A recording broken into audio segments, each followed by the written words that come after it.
வணக்கம். நாமக்கலுக்கு அப்புறம் அடுத்தது எங்கே ஈவெண்ட் போடலான்னு கேட்டேன்.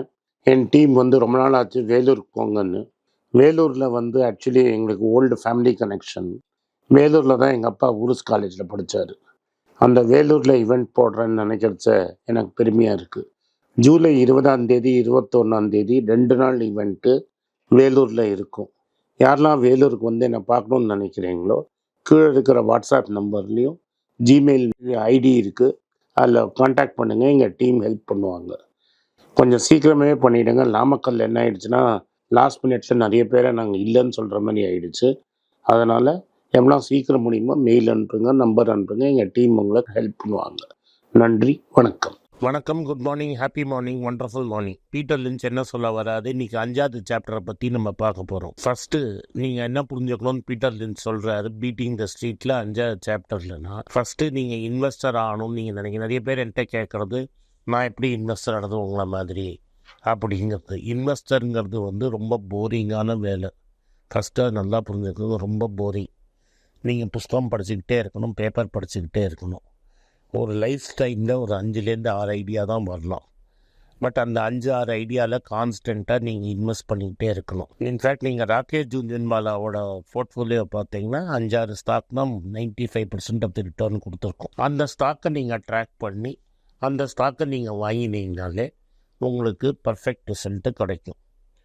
பட் அதுக்கு என்னென்னா பயங்கரமான ஹார்ட் ஒர்க் பண்ணணும். ஹார்ட் ஒர்க்குனால் உட்காந்துக்கிட்டு எல்லா இடத்துலையும் எல்லா பேப்பரையும் அந்த கம்பெனியை பற்றி ஒரு துண்டு பிட்டு நியூஸ் வந்தால் கூட நீங்கள் அதை படித்து வச்சுருக்கணும். அது மாதிரி நீங்கள் ஃபுல் ரெஸ்பான்சிபிலிட்டி எடுத்து ஒரு நாளைக்கு நீங்கள் வந்து அட்லீஸ்ட் இந்தியாவில் mint, business standard, business line, economic times 4 paper வரும். அதை தவிர நிறைய கென்னு, மார்னிங் கான்டெக்ஸ்ட், இது மாதிரி நிறைய டிஜிட்டல் பேப்பர்ஸ் வரும். இதில் எந்த பேப்பரில் உங்கள் கம்பெனி பற்றி எந்த நியூஸ் வந்தாலும் உங்களுக்கு இன்டர்நெட்டில் அலர்ட் இருக்கணும். சம்டைம்ஸ் இப்போ என்ன மாதிரி ரொம்ப கொஞ்சம் பெருசாகிடுச்சுன்னா அப்போனா வந்து ஒரு 3 பேர் அந்த நெட்டை தேடிகிட்டே இருக்கணும், எப்படி அந்த இன்ஃபர்மேஷன் உங்களுக்கு கொடுக்க முடியும்னு.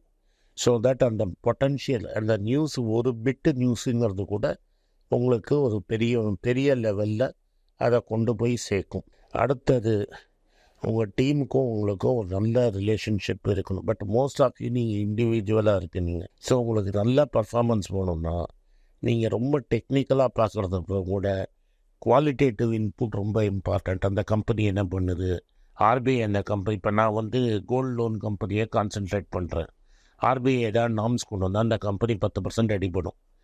அந்த கம்பெனி மேலே கேஸ் வந்தால் 10 படி அடிபடும். இது நான் சொல்கிறேன், மணப்புறம் மேலே கேஸ் வந்தது, அந்த கேஸ் விழுந்தபோது அடி விழுந்தது, நானே எக்ஸிட் பண்ணுங்கன்னேன். அப்புறம் திரும்பி கேஸு ஜெயிச்சு அப்புறம் ரீஎன்டர் பண்ணுங்கன்னு சொன்னேன். ஸோ இதெல்லாம் வந்து உங்களுக்கு பக்காவாக இன்ஃபர்மேஷன் அப்படியே மினிட் பை மினிட் வரும். அந்த மினிட் பை மினிட் என்ன நடக்கிறதுங்கிறது ரொம்ப ஃபாஸ்ட் மூவிங்காக இருக்கும். நாட்கோவை பற்றி நம்மளுக்கு ரொம்ப ஃபாஸ்ட் மூவிங் நியூஸ் வந்துக்கிட்டே இருக்கும். அந்த நியூஸை நீங்கள் தான் அனலைஸ் பண்ணணும். அந்த நியூஸை அனலைஸ் பண்ணி இந்த சமயத்தில் என்ன செய்யணும் அப்படிங்கிற டிசிஷனை நீங்கள் தான் எடுக்கணும். ஒரு நாள் சுஸ்தாக இருந்தீங்கன்னா அன்றைக்கி தான் அந்த நியூஸ் வரும். அந்த நியூஸ் உங்களை அடிபட்டு ஆளை சாவடிச்சிடும். அதனால் நீங்கள் தான் பார்க்கணும். இப்போ சிப்லாவில் வந்து அந்த ஃபேமிலி விற்குமா விற்காதாங்கிறது ஒரு பெரிய நியூஸு. அது நீங்கள் கான்ஸ்டண்ட்டாக மார்க்கெட்டை பார்த்துக்கிட்டே இருந்தீங்கன்னா தான் உங்களுக்கு தெரியும். மார்க்கெட்னால் ஸ்க்ரீனை பார்க்கக்கூடாது. You have to be scanning the news world journalism மாதிரி நீங்கள் உட்காந்து தேடி தொலைவி அந்த நியூஸை எடுக்கணும். சிப்லா பற்றி என்ன நியூஸ் வந்தாலும் உங்களுக்கு கேட்கணும். 99% ஆஃப் தி நியூஸ் யூஸ்லெஸ்ஸாக இருக்கும். ஆனால் சடனாக ஒரு நியூஸ் வந்து ரொம்ப இம்பார்ட்டண்ட்டாக இருக்கும். எது இம்பார்ட்டண்ட் இல்லைங்கிறது வந்து எது சிக்னல் எது நாய்ஸ் அப்படின்னு தெரியணும். இது வந்து நீங்கள் கம்யூனிகேஷனில் படிச்சிருந்தீங்கன்னா, ஆன்டினா படிச்சிருந்தீங்கன்னா உங்களுக்கு தெரியும். நாய்ஸையும் பிக்கப் பண்ணணும், சிக்னலையும் பிக்கப் பண்ணணும். நீங்கள் சிக்னல் எது நாய்ஸ்ன்னு உங்களுக்கு இன்ட்யூட்டிவ் ஜட்ஜ்மெண்ட் இருக்கணும். அதை தான் அவர் சொல்ல வர்றாரு. அது உங்களுக்கு பக்காவாக இருக்கணும். அதுக்கு வந்து நீங்கள் இன்வெஸ்டிகேட்டிவ் ஜேர்னலிஸ்ட் மாதிரி பிஹேவ் பண்ணணுங்கிறார் அவர்.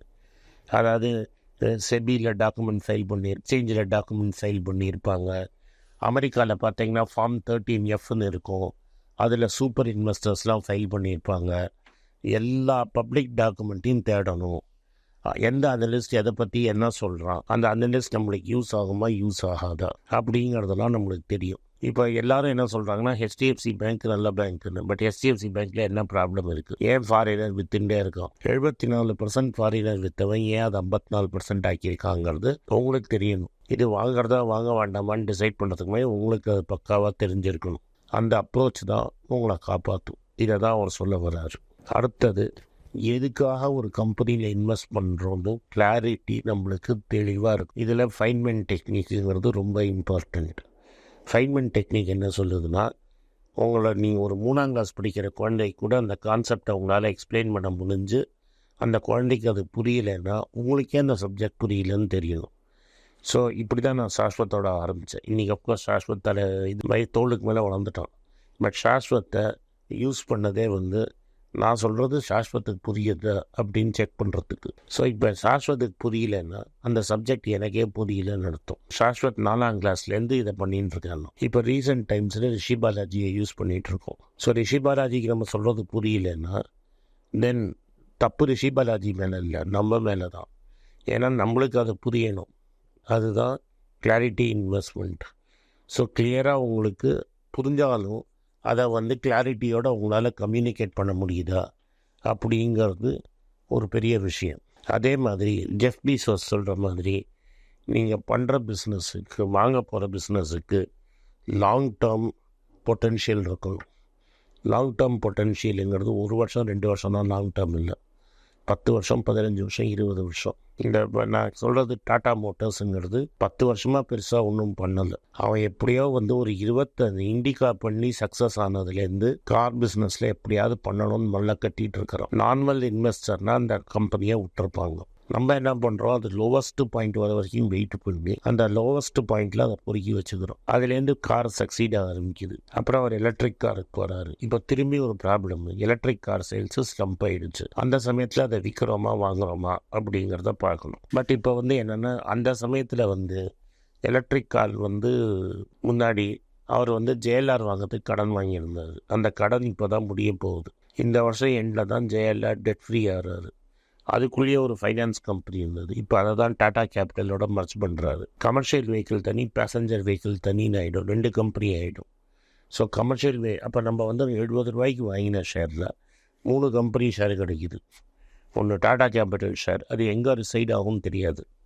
பட் நம்மளுக்கு கிடைக்காது. அந்த கம்பெனியில் நீங்கள் வச்சுருக்கிற கம்பெனியில் அந்த டாடா கேபிட்டல் ஷேர் இருக்கும்.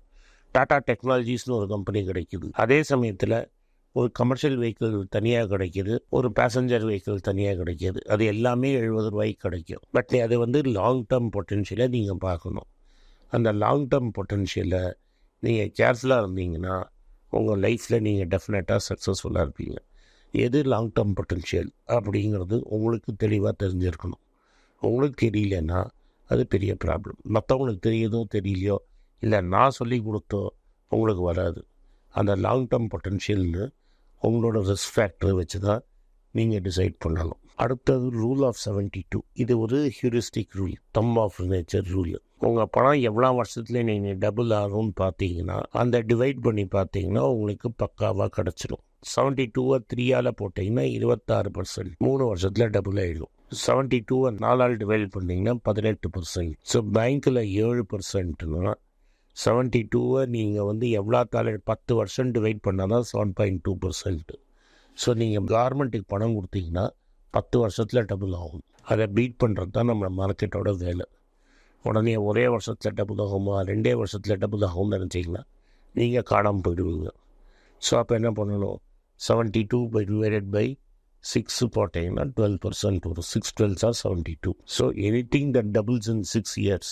ஸோ இது எவ்வளோ வருஷத்தில் டபுள் ஆகுதுங்கிறது நம்மளுக்கு ரொம்ப இம்பார்ட்டண்ட்டு. மோஸ்ட் ரீட்டைல் இன்வெஸ்டர்ஸ் என்ன நினைக்கிறாங்க, 1 வருஷத்தில் டபுள் ஆகணும், 1 வருஷத்தில் டபுள் ஆகணும்னா 36% இன்ட்ரெஸ்ட்டு, 4 வருஷத்தில் டபுள் ஆகுதுன்னா 18% இன்ட்ரெஸ்ட்டு, 3 வருஷத்தில் டபுள் ஆகணும்னா 26% இன்ட்ரெஸ்ட்டு. இதெல்லாம் ரொம்ப ஃபேன்சி, இதெல்லாம் வராது. ஸோ 5 வருஷம்னா கூட கஷ்டம். ஸோ 6 × 12 அப்படின்னா 72. ஸோ 6 12s are 72னா 6 வருஷத்தில் டபுள் ஆகும். 6 × 5 × 14 போட்டிங்கன்னா ரஃப்லி சிமிலராக எக்ஸாக்டாக வராது.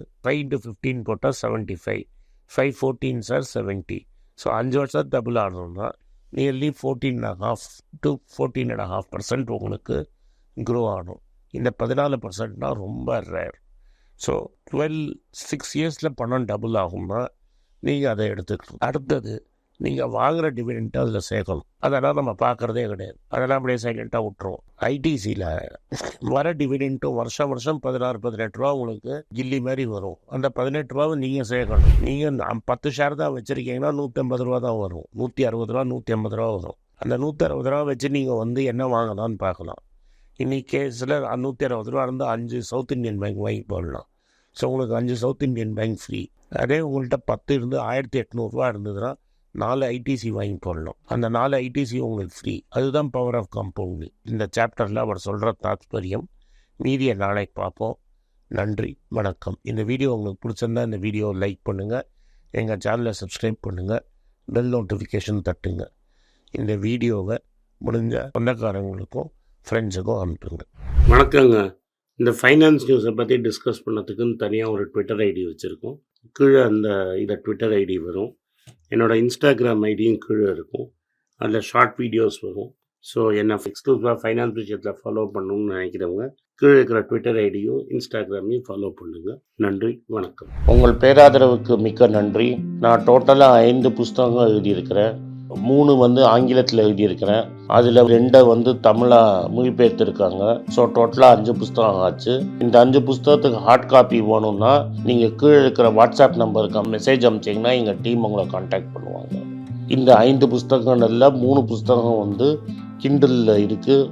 அமேசானில் கிண்டலில் வாங்கணும்னு ஃபீல் பண்ணுறவங்க நேராக கிண்டலில் வாங்கிக்கலாம். தமிழ்லேயே யாராவது ஃபைனான்ஸ் நியூஸ் படிக்கணும்னு ஃபீல் பண்ணிங்கன்னா தயவுசெஞ்சு moneypage.com விசிட் பண்ணுங்கள்.